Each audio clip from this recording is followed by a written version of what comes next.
East and the West. You've heard others, but now you've tuned into the best. This is a Prime Wave Media production.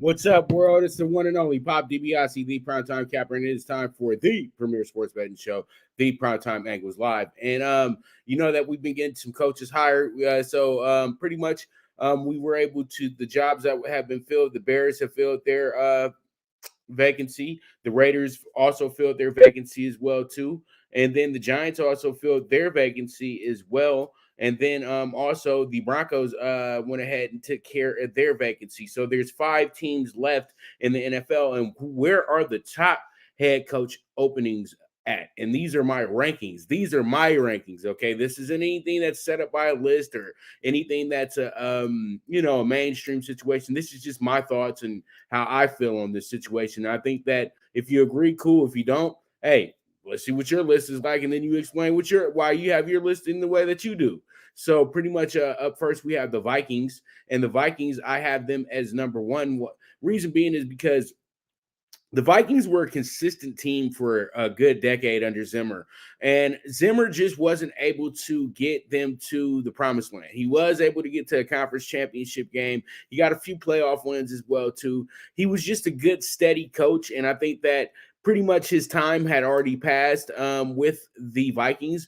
And I think that they need to give him an opportunity to possibly go get another quarterback. But, they're kind of stuck with Cousins because they paid a lot of money for him. And, they like the job that he did. So it winds up that they kind of ran the course a little bit. And, well, this year was a great example of what happened to the Vikings. But the Vikings have a lot to look forward to. They have one of the top 5 young receivers in the league. They also have probably one of the top 3 running backs in the league as well, too. They have a very good offensive line as well. They have a defense that's very credible, too, on the block. Anthony Barr-led side of the ball, and he's absolutely incredible. A few years ago, he was seen as probably the best player in the NFL when they were a better team. So pretty much with the exit of, well, I'm not going to say exit, but with the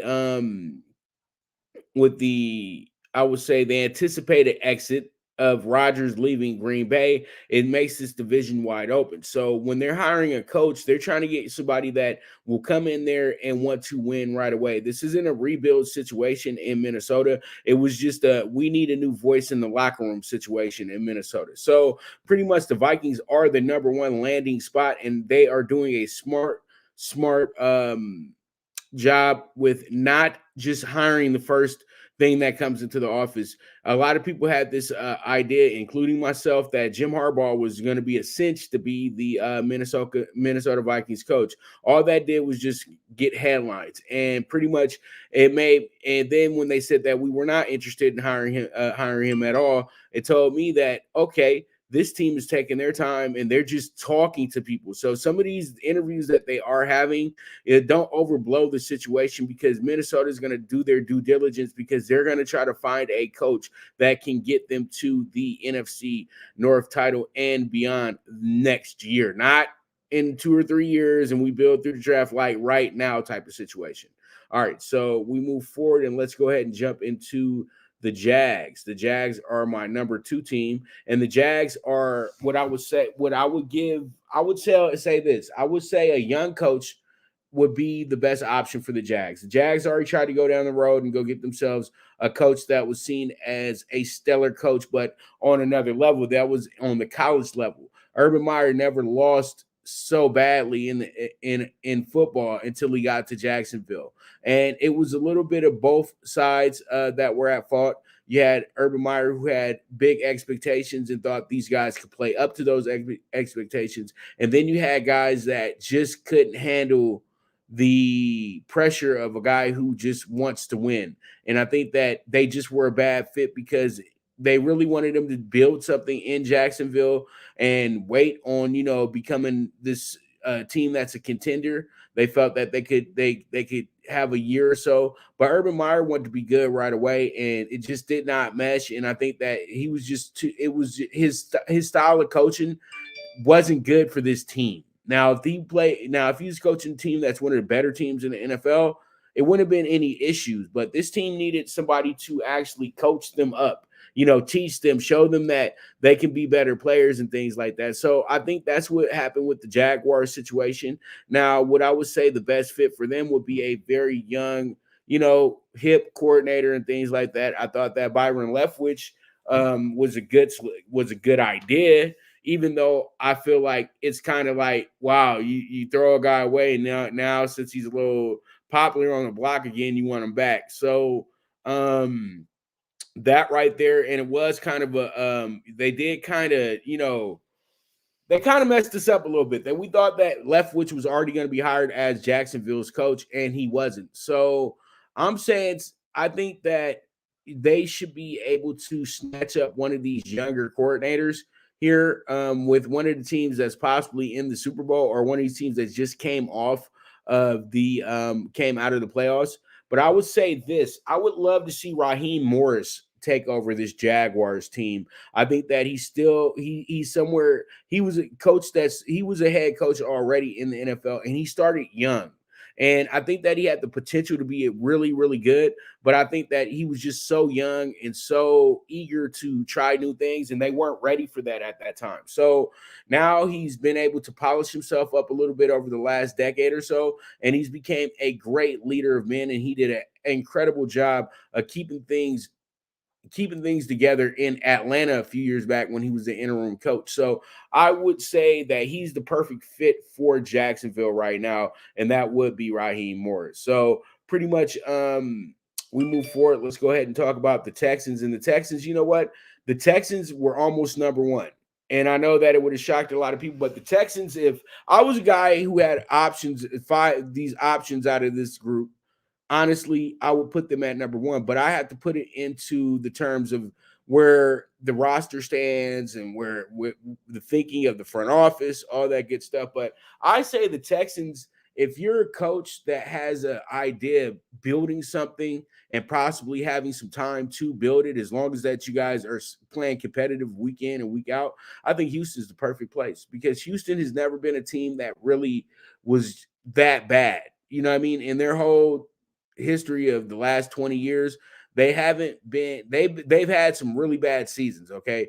But for a decade, they had some really good seasons. They wound up winning, I think they got 6 or 7 division championships. And they were the team that literally took over the AFC South once Peyton Manning went off to Denver, because the South Division used to be Colts every year until Manning left. They actually won that division every single season that Peyton Manning was the quarterback for the Colts. So pretty much what I see here and what we have here is that you have a situation where you say to yourself, okay, you got this Texas team. They just got done with David Culley, but David Culley was a great leader of men.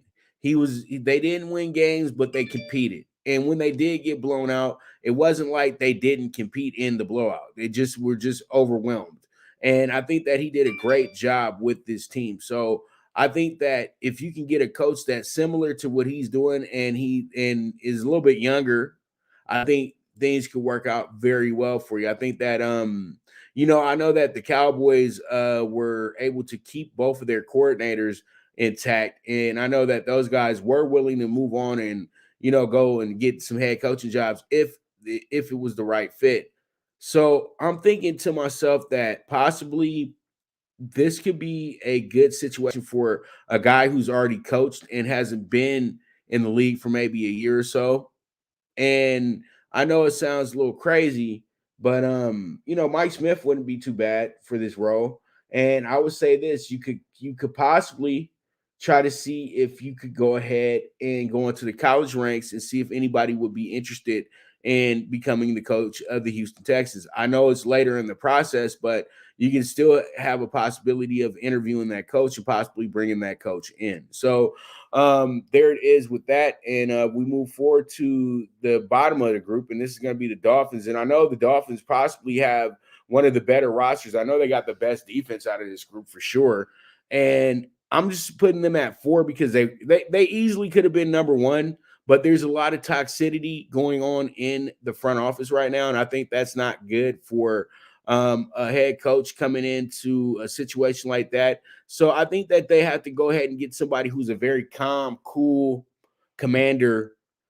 And I think that would lie with somebody, once again, a coach that's a veteran who's been here before and has been able to, can go ahead and, move forward and get the team moving forward and everything like that. But the Dolphins are going to be in the headlines for pretty much the rest of the year because of the situation that occurred with their former head coach. And I think that the Dolphins just want to make sure that they bring in a coach that's going to be a good corporate guy, a guy that's going to be able to follow exactly what the company wants him to do. So we'll see how it goes with the Dolphins. But I think that this right here, this is one of the jobs that a lot of people, you kind of roll your eyes when you say, okay, damn, the Dolphins called me. And you come out the interview like, well, maybe it could work. And then you tell yourself, and then these headlines start coming out.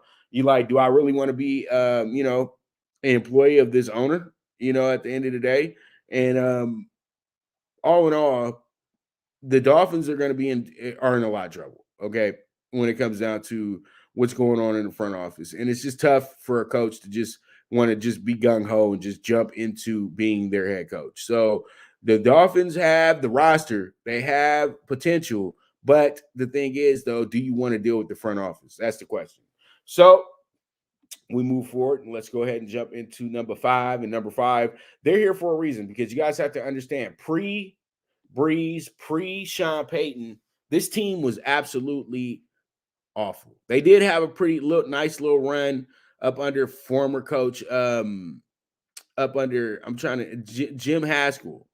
And Jim Haskell, and it's funny, Jim Haslett, actually. And Jim Haslett did pretty well. They were able to get to the playoffs, but then they just pretty much fell apart. He was fired, things of that nature. And I think Haslett could be a coach that they could possibly look into maybe bringing on. But we all remember the Saints. They just weren't good for a long time. You know what I mean? And they always were kind of a team that you knew exactly what was going to happen. They used to be called the Aints. So pretty much, I think that the Aints are coming back around because Sean Payton was the greatest thing that ever happened to that franchise.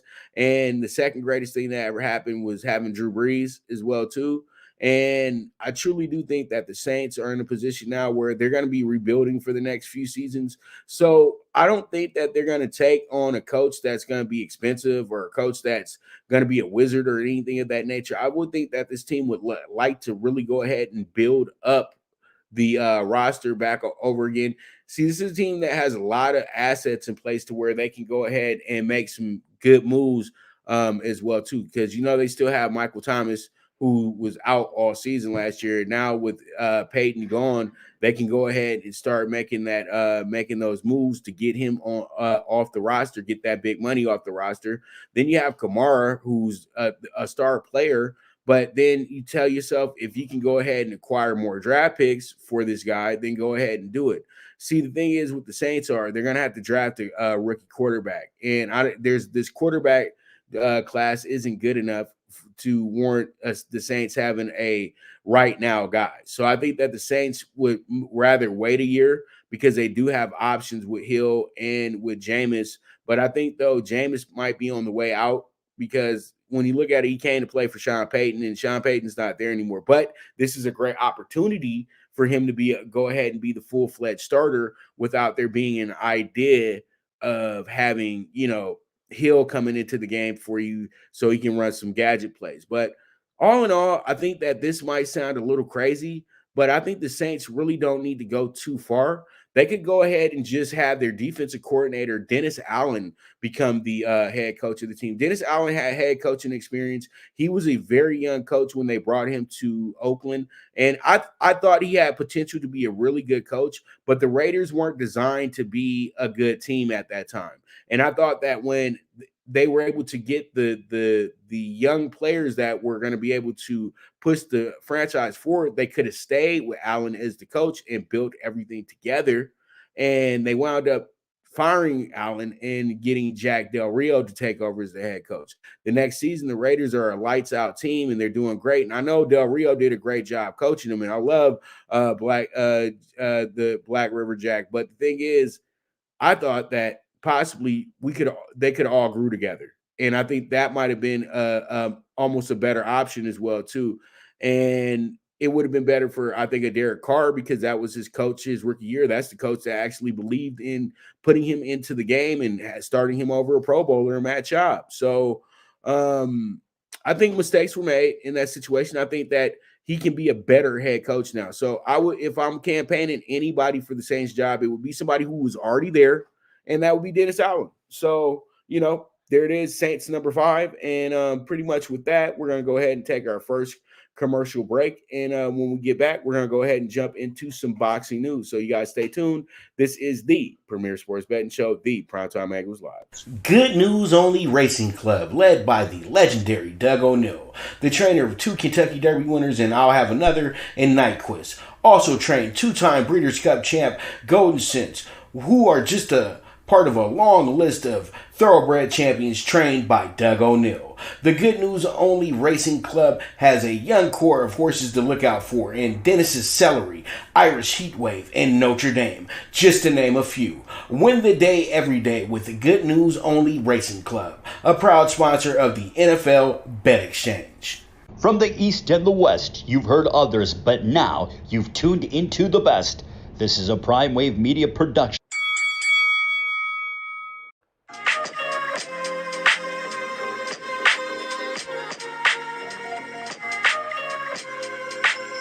Tune into Big Wave Boxing every week with a brand new guest with the one and only Pop DiBiase, the Primetime Capper, getting the best boxing stories, best boxing angles, and the truth when it all comes down to the sweet science. Tune in to Big Wave Boxing on the Prime Wave Media channel on YouTube.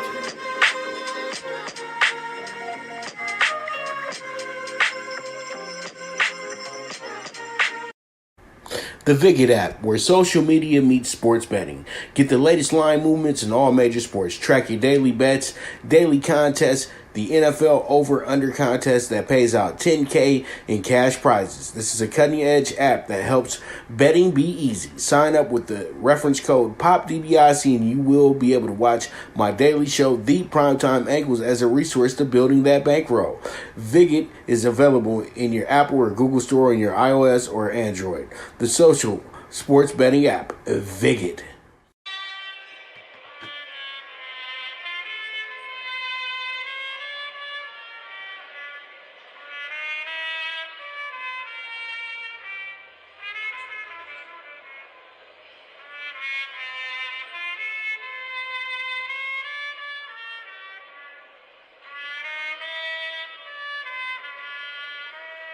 From the East and the West, you've heard others, but now you've tuned into the best.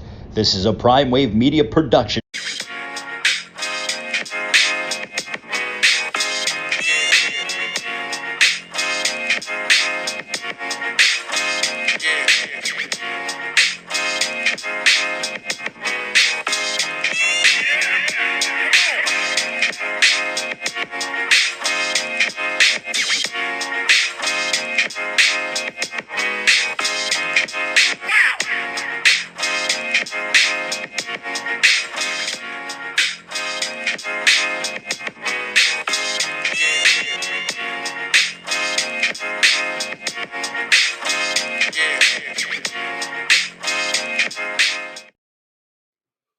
All right, so we have some big fights going on this weekend. Well, we got a big fight going on this weekend pay-per-view. We got some other fights going on, but the one that matters most is going to be in Las Vegas over at Mandalay Bay, with Keith Thurman returning to try to go ahead and start back his journey to being one of the top boxers in the game.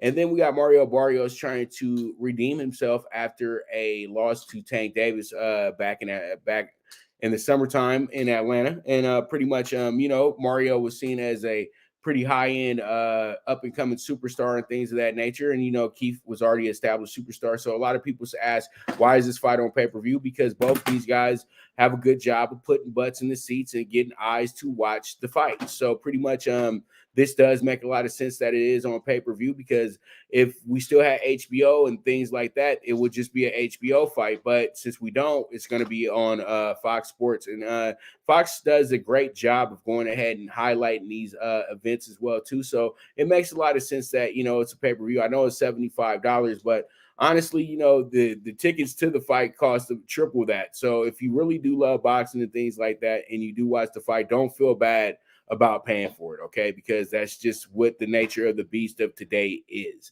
And pretty much Keith Thurman, Mario Barrios, this will be a very, very good matchup as well, too. I think that when it comes down to it, I go with the old adage that when you're an older guy, when you're a guy who's been successful, everything's good, you've made some good money as well, too, you really don't have the energy and the motivation just to be jumping back into the gym like that. They say they do, but come on, man. When you got a beautiful wife, they've set you up pretty much for life when it comes to financials.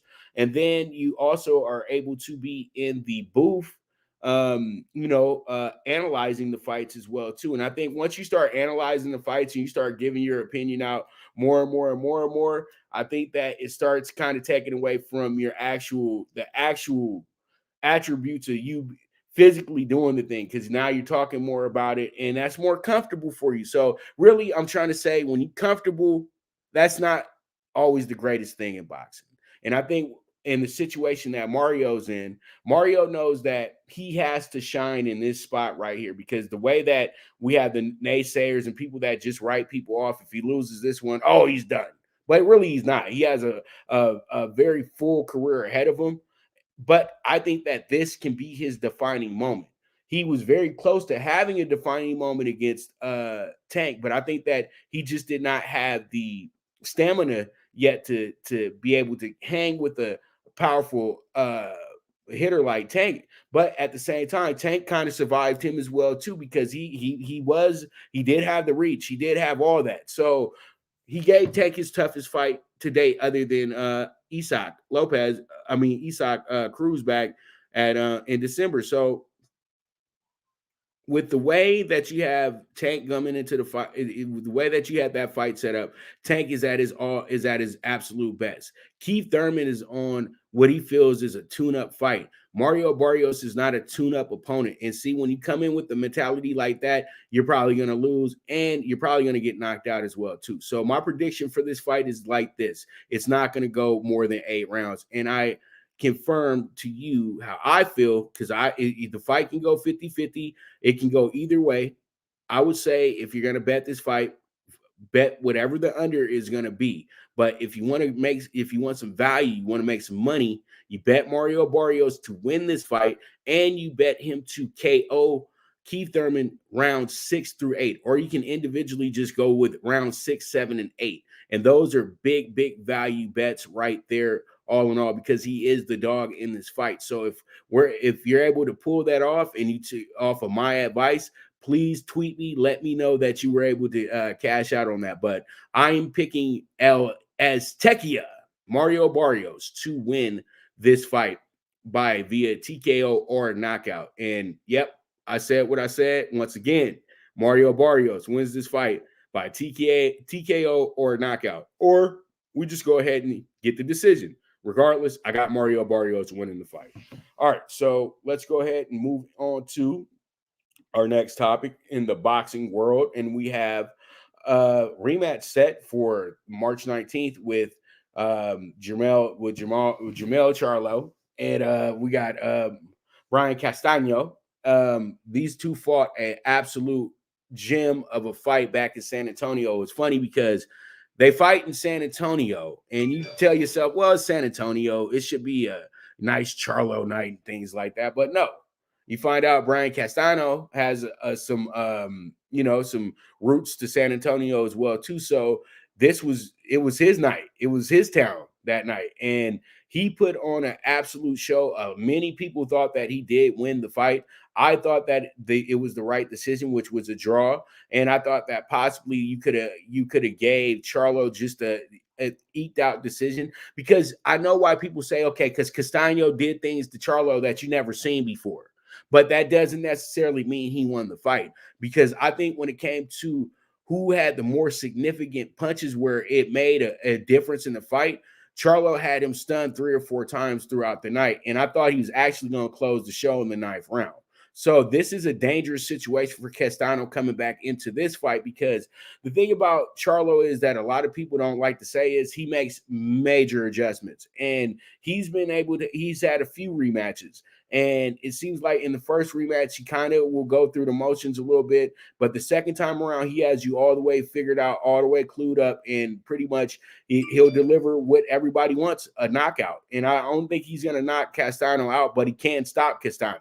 But the one thing about this is, though, one thing about Charlo is Castano is going to keep coming all night long. He's not going to get stop throwing punches. So he's had kind of a bad shake. He's had a draw with the great Erzlandi Lara, and he's had a draw with Charlo. So pretty much Brian Castano is when it comes down to 154, he's one of two. You know what I mean? If you say top 2 guys, it's him and Charlo, straight up. You know what I mean? Because Lara, at the end of the day, you know, he got other aspirations, everything. I would love to see now, since Canelo's not on Golden Boy, for him to go ahead and fight Lara again, possibly. But I know Canelo's not going to do anything like that. But still, at the end of the day, I think that this fight could warrant a third fight, because this is how good the first fight was. Now, if the second fight is as good as the first fight, there will be a epic demand for a third fight. So that's why you go from a location like San Antonio to LA, because this fight was very significant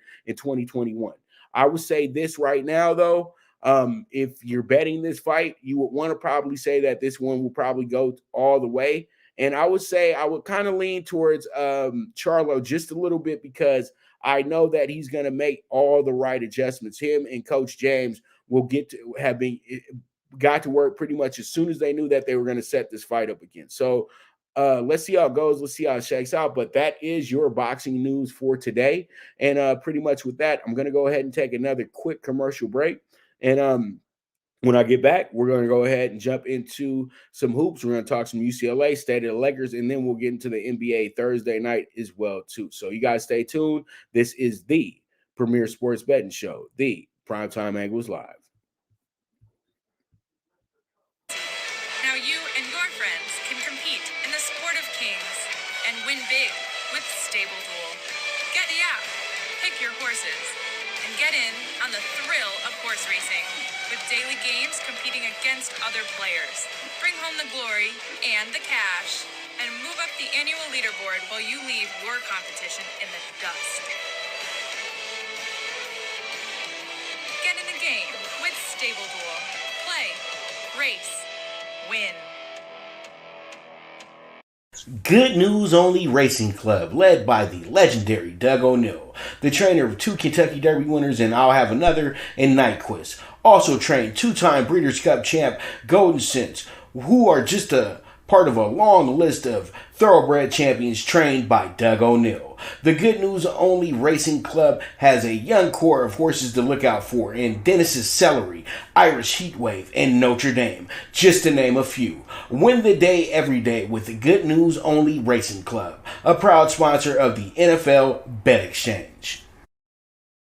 All right, we're back with the Premier Sports Betting Show, the Primetime Angles Live. I'm your host, Pop DiBiase, the Primetime Capper, and let's go ahead and jump into some college basketball. We have a top 10 showdown tonight over in Tucson with the Bruins taking on rivals Arizona, or I like to call them Zona. And, it's a pretty hotbed right now for sports in Arizona as well, too. You know, they got the football teams doing pretty good. The basketball team is playing lights out. Baseball team is still,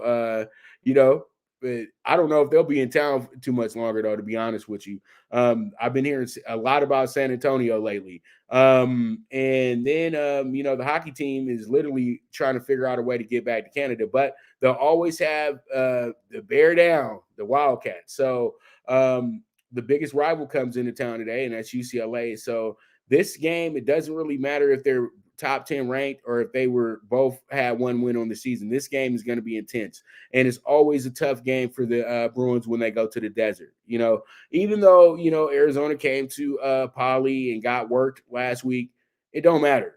Today's game is a new game. So I would say this. I would say that UCLA is going to have to be really, really focused tonight. But I think the way that this team has been playing as of late, there should be no issues. I think that UCLA should be right on the money, but this is going to be a close game. This is not going to be a game where, like last week, where they jumped out to a nice little double-digit lead and didn't look back. They can jump out to a double-digit lead tonight and lose the game by double digits if they don't play this game correctly, because that's the thing about Arizona.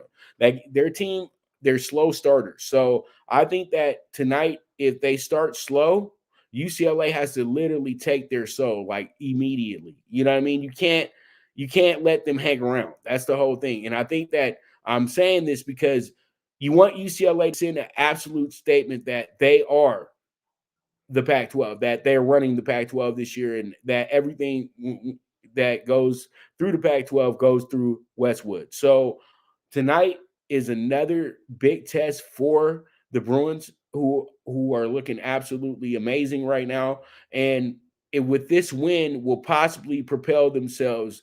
Well, you got to win you got to beat Arizona State this weekend as well, too. But they need to go ahead. If they sweep out in Arizona this weekend, I think that they will be the number one team in the nation come Monday morning. And I think I'm about 80% right about that, because you have to understand who they played against in the last few weeks, and the teams that are at the top are kind of falling apart a little bit as well too. And we're all waiting for Auburn to drop a game as well too. So that's possibly going on this weekend. So UCLA, I would say, is very close to being the number one team in the nation. But that should not be the mentality of this team. The mentality of this team should be about winning, playing it game by game, and getting that 12th national title. That's what it's all about. So rankings are whatever. At the end of the day, it's about who's cutting down the nets the first April Monday. Okay, so there it is. All right, so we move forward. Let's go ahead and get into the state of the Lakers real quick. And with the state of the Lakers today, the Lakers have a back-to-back situation. They beat the Blazers last night. They're doing pretty good against the Blazers. They've won 2 out of 3 against the Blazers this year. They just can't get no wins up in Portland, but they sure can beat them down here. So they did go against Lillard. No Dame Lillard last night, but that didn't matter. Blazers still showed up, and the Lakers and Blazers still kind of like the same type of team roster-wise. So those games are always going to be really close. So my thing is like this. I would say that you have a very good, time frame to have LeBron get his knee better, possibly AD is all the way back. And then, I'm getting kind of tired of it now. If he comes in and plays, great. If they trade him, whatever. But Kendrick Nunn, come on, man. We got to get you all out there on the court so then we can see what you have. Because Westbrook needs you, bro. That's my whole thing. I think Westbrook needs a Kendrick Nunn to kind of go ahead and help the defensive end at the perimeter, on the perimeter. Because Westbrook can play some defense, and he'll play some really good defense if he has a guy right next to him playing some good defense as well, too. It just, it's called contagious. So we'll see how it goes tonight. The Clippers have won the first 2 games actually in this series this year as well, too. But tonight's a different story. Paul George there for the Clippers. This is a game that the Lakers really should not lose tonight, but you don't know. You just don't know. The Lakers they're not a championship caliber team right now. They're barely a playoff caliber team right now, but they're trying. You know what I mean? That's one thing that I can't give them, that they are trying. So, all in all, people don't like what's going on right now, but don't worry. They'll put together another 3-4 game winning streak and get us all excited again. So there it is. State of the Lakers. Let's go ahead and move forward and talk about the NBA Thursday night. In NBA Thursday night, we have ourselves pretty we got 6 games, and we're just gonna go with what we got. So pretty much our first game up is gonna be the Wolves and the Pistons tonight. You got a Wolves team, as I said before, playing pretty good basketball right now, looking to make the playoffs for the first time in forever. And also you also have the Pistons tonight, team going through the motions, but they trying. So you have the Wolves 6.5-point favorite tonight, over under 229.5 as well too. Now the Wolves have won their last 3 out of 5 games, including their last 2 in a row, and they would score 126 and 130 in those last 2 games as well. And then you have a Pistons team coming in here losers of their last 4 out of 5, but one of those good wins was against the Cavs, everybody's new favorite. The Cavs are kind of struggling right now. They had a bad loss last night against the Rockets too. So Pistons kind of just caught a team that was kind of going through a bad streak because they got brought back down to earth the next night against New Orleans. So when I look at this one, I really do like the under. I know that the Timberwolves have been scoring a lot of points, but still, I think tonight, the way that the Pistons have been playing defense and not trying to have teams just destroy them on the scoring end, they won't get to the 126s and the 130s that they've been getting to. But one thing is the liabilities on defense for the Wolves, because they've been giving up a lot of points in the process as well too. So, hopefully tonight it kind of slows down a little bit. So we'll see how it goes. We'll see how it shakes out. But Wolves at the Pistons, I like the under in that spot tonight. Now we have our next game up, which is going to be a fun one. This is going to be the Suns and the Hawks. And the Hawks are playing much better basketball now than they were pretty much most of the year. Now tonight you have a Hawks team that, they're a little, I would say a little shorthanded maybe, but they'll be fine because they've been playing really good on the road. Now, everybody knows they did win their last 7 out of 8. Now, this is their first game of February as well, too. So they just had a 7-game winning streak snapped. And now Phoenix, they're playing great basketball. They have won 11 in a row, and I think this is the second time this season they've went on a double-digit winning streak. So tonight, I think that what happens here with Phoenix is that everybody's going to see this 5.5 and say to themselves, "Oh, Phoenix going to go ahead and cook these boys tonight." But the 5.5 to me is sometimes the kiss of death in a spot like this one. So what I'm going to do is I'm going to circle Ice Tray and the Hawks with the dog of the day plus 150. So we'll see how it goes. Last time I did pick the Hawks as the dog of the day, they did go ahead and win that game by 10 points. So let's see how it goes. Let's see how it shakes out. But the Suns at the Hawks, well, probably the game of the night as well, too, because you got Chris Paul going against Ice Tray. So we'll see how it goes. We'll see how it shakes out. All right, so we move forward. Let's go ahead and jump into the Raptors and the Bulls. The Raptors and the Bulls. This one's going to be fun. This game is going to be in Canada tonight. Now, the Raptors are one of the teams in the NBA that have played in a lot of games that have went over, but especially at home. So I'm going to go ahead and play the trend tonight because I like the number that I saw there, the over 222. And I think tonight we can go ahead and get something out of that as well, too. So, I think when you got two teams like these ones that are very, up to par, very good. We'll see how it goes. But I think that all in all, though, this one should be a good one. You got the Bulls coming in here as the dog tonight as well, too, plus 165. And then Toronto is the minus 200. And as I've said before, they're not the greatest road team. They're not the greatest home team either. So this is a value spot if you want the value, because you got a Bulls team that's won their last 4 out of 5, and you got a Raptors team that's won their last 4 out of 5, including their last 3 in a row. But you have to understand they played two of the same teams though in this 3-game winning streak as well. So that happens. And then, you got the Bulls on a 2-game winner as well too, but they won against two teams that are kind of going through it. You got Portland that's down their superstar, and you got Orlando that's just waiting on the lottery. So pretty much with this game right here, what I do like here, I like I said before, I think that the over is the play in this game. So we'll see how it goes. We'll see how it shakes out. But let's go ahead and move forward from there and jump into our next game, and that's going to be the Spurs and the Heat. And everybody remembers about a decade ago, this was a final series. So, old LeBron getting schooled by the guys by the ultimate team. So, pretty much everybody had a good one with that. I think that was one of everybody's big fun moments on ragging on LeBron. So you have Miami coming in here at minus 250 tonight. You have a Spurs team plus 200. Now Miami's coming in here as the favorite, but they've lost their last 3 in a row. But the Blazers have lost their last 2 in a row. Now both teams have lost their last 3 out of 5. But you see what I'm saying here. Both teams are kind of going through it a little bit. So when I see the fact that you have this set up in a sense to where you have a Heat and Spurs situation where these two teams look to really, really go at it.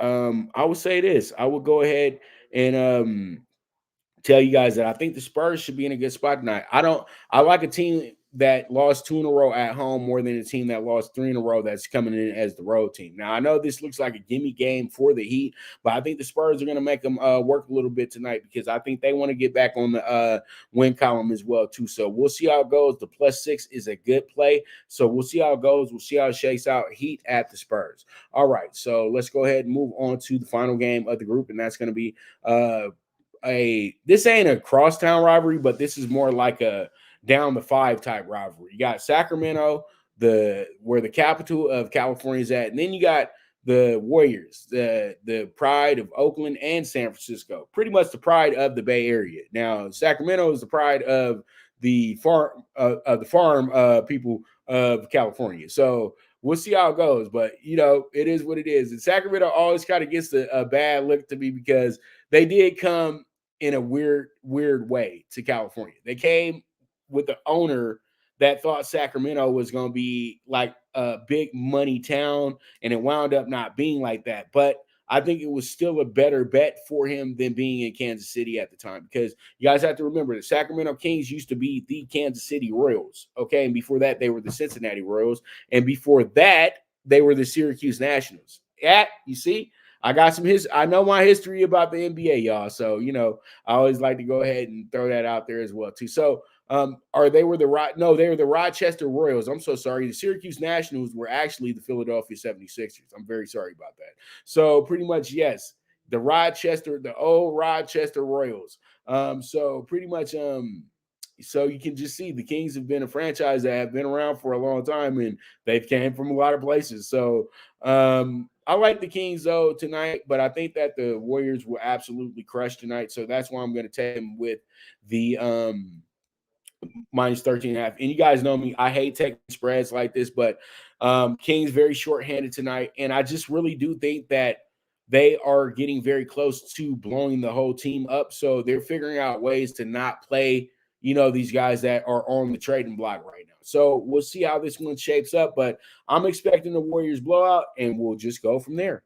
All right. So we move forward. Let's go ahead and jump into our favorite topic, man, and it's talking tickets. And pretty much with talking tickets tonight, we have ourselves 2 tickets as usual. We got the CBB PrimeTime PK6, and then we have the NBA Super High 5. Now, let's go ahead and look at that pick 6. In the pick 6 tonight, we're going to take Austin Pay with the plus 13, and then we have James Madison with the plus 105. Also, we're going to take Central Connecticut State with the plus 14.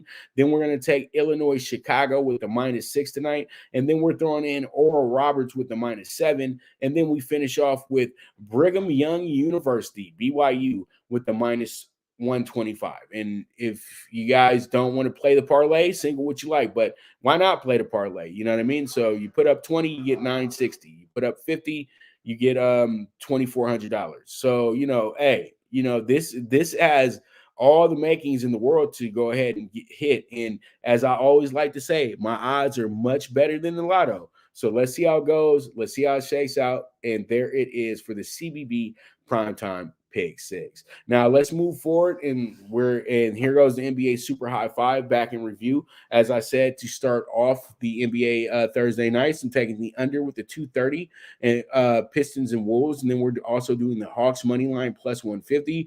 Then we have the plus 6 on the Spurs tonight, and then we're doing the over 222 on the Bulls Raptors game, and then we wrap it up with the 13.5 on the Warriors. This is going to be a ticket worth 32 to 1. So that means if you put $20 on the ticket, you get back $640. Okay, so as I always like to do, I like to give you guys value tickets, not just tickets that you got to go ahead and put a mortgage on to get a profit. You know what I mean? We're trying to go ahead and have a small wager for a big reward. I know, and if you guys do bet these, never bet more than $100 on these, okay?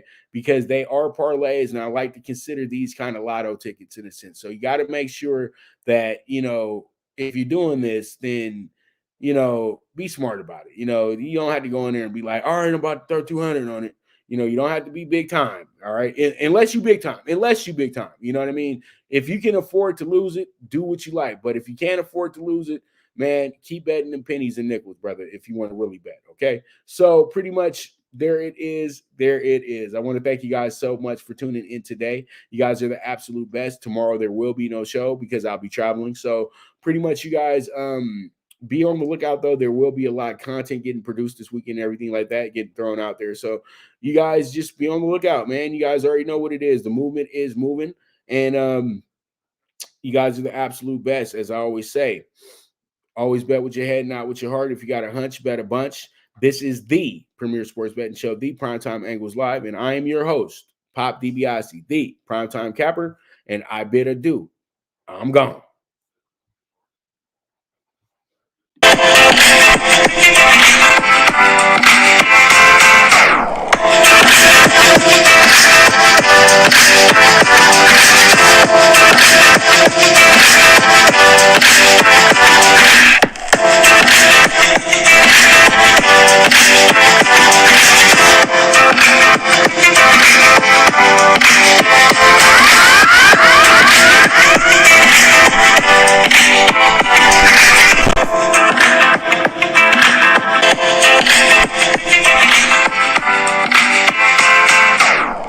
From the East and the West, you've heard others, but now you've tuned into the best. This is a Prime Wave Media production